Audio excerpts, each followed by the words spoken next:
Hello and thanks for tuning in. Welcome to the Gavel. I'm Lanre Lasisi. Now, after over 2 months of recess, the National Assembly resumed for legislative business. What was their first day of resumption like?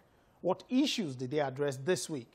These are some of the questions I'm sure you would like answered. Well, I can tell you we have the answers you seek right here. From the welcome reception prepared for the lawmakers by some protesters, to the Electoral Amendment Bill and issues like how the Army is conducting its investigations in the case of the missing Major General whose car was found in a pond in Plateau State. We have all that and more for you today. Let's go straight into this report of the lawmakers' return, starting with a background report of some developments while they were away. It was a day of realignments in the House of Representatives. 37 lawmakers announced their move from the ruling All Progressives Congress to other political parties, while in the Senate, several senators took a similar step. It was under this atmosphere that the National Assembly adjourned plenary on the 24th of July. They adjourned without considering an earlier request by President Muhammadu Buhari for a supplementary 2018 budget to finance the 2019 general elections. A few days later, the Senate President Bukola Saraki also announced that he has taken leave of the ruling party to join the People's Democratic Party. This led to the demand by the ruling party that he must resign as Senate President or be impeached. They also demanded that the National Assembly reconvene to address the matter of the budget. You do not collect a crown that belongs to a family and you wore it on behalf of the family if, for your personal reasons, which he has enumerated, and we don't need to debate them, you have chosen to go to another family. It is just a matter of honor that you leave the crown in the house that the crown belongs to. I know the other side is claiming they have 55, they have 60, they have 70, but they have never given anybody a name. So make your judgment there. We challenge, in fact, I'm using this opportunity to challenge them to publish the names of their senators, the PDP senators. These demands and the cloud it generated grew to a climax that erupted when armed operatives of the Department of State Services locked down the National Assembly. Enough of this money from the actual police. People have been assassinated every day. Police cannot do anything. A move that was widely condemned and led to the sack of the Director General of the security outfit, Lawal Daura.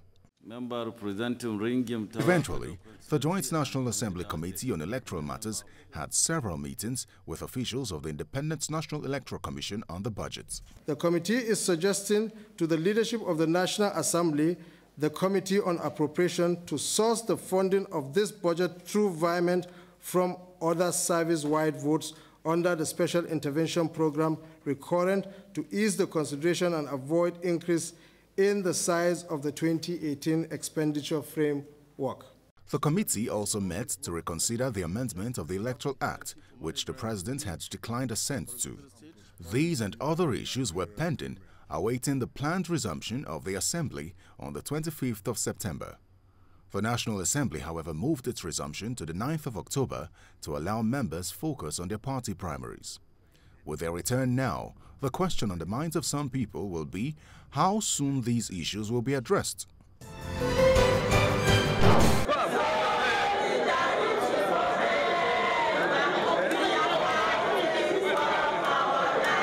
This is the sight that greeted lawmakers as they resumed from their break since the 24th of July 2018.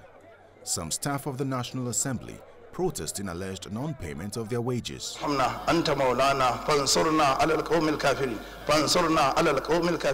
the House of Representatives, prayers are said for the late lawmaker, Mrs. Olufunke Adedoyin from Kwara State, who died during the break. Afterwards, as is customary with the National Assembly, plenary is adjourned. Move for the adjournment of the House till tomorrow, 11 a.m. I so move. Letter from Mr. President. In the Senate chamber, the Senate President reads a backlog of letters from President Muhammadu Buhari, which included his decline of assent to some bills, including the Electoral Act Amendment Bill 2018. Letter from Mr. President received on the 3rd of September 2018. Presidential decision to decline assent to the Electoral Amendment Bill 2018.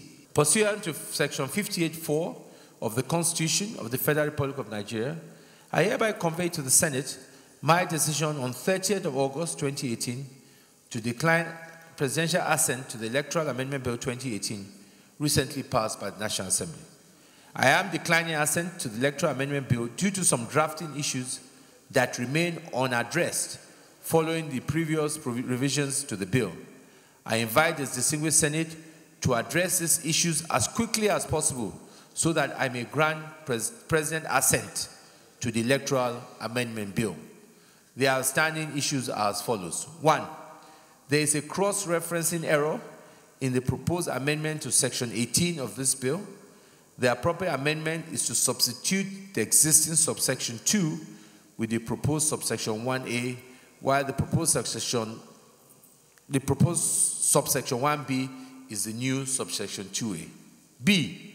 The proposed amendment to include a new section 8714, which stipulates a specific period within which political party primaries are required to be held, has the unintended consequences of leaving INEC with only 9 days to collate and compile lists of candidates and political parties, as well as manage the primaries of 91 political parties for the various elections. This is because the Electoral Amendment Bill does not amend sections 31, 34, and 85, which stipulate